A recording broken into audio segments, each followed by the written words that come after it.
3 দিন পর্যন্ত পেটে পাথর বাঁধা।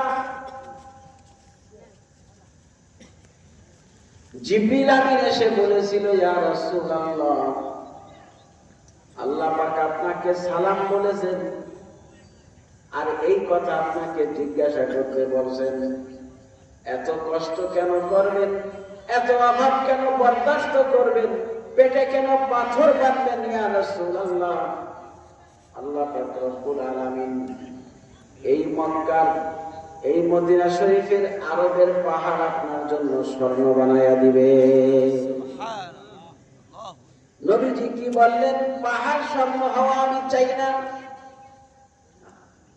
আল্লাহ মাহবুবদের কথা এটা।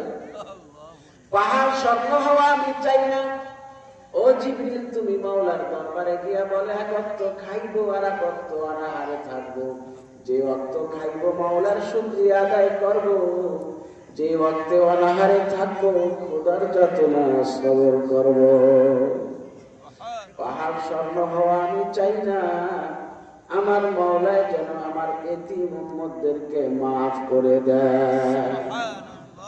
কি খুশি হচ্ছে না আমার হাবিব? আপনি আসল কথাটা বুঝলেন। মহাব্বতের মায়েরা,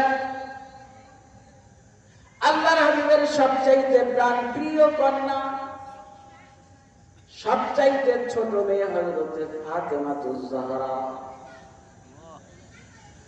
নবীজির পেটের সন্তান, হযরত মা খাদিজাতুল কুবরার পেটের সন্তান।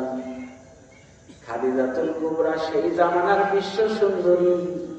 আল্লাহর হাবিব তো পৃথিবীর সবচাইতে বেশি সুন্দর। সুবহানাল্লাহ। আয়েশা সিদ্দিকা নবীজির সুন্দরের কথা বলছে, লানা শামসুল ওয়ালিল আফাকে শামসুন ওয়া শামসি আফজালুশ শামসিস সামাই ফা ইন্নাশ শামসা তাতলাউ বা'দাল ফাজরি ওয়া শামসি তাতলাউ বা'দাল ইশাই। আয়েশা সিদ্দিকা বলেন, সারা পৃথিবীকে আলোকিত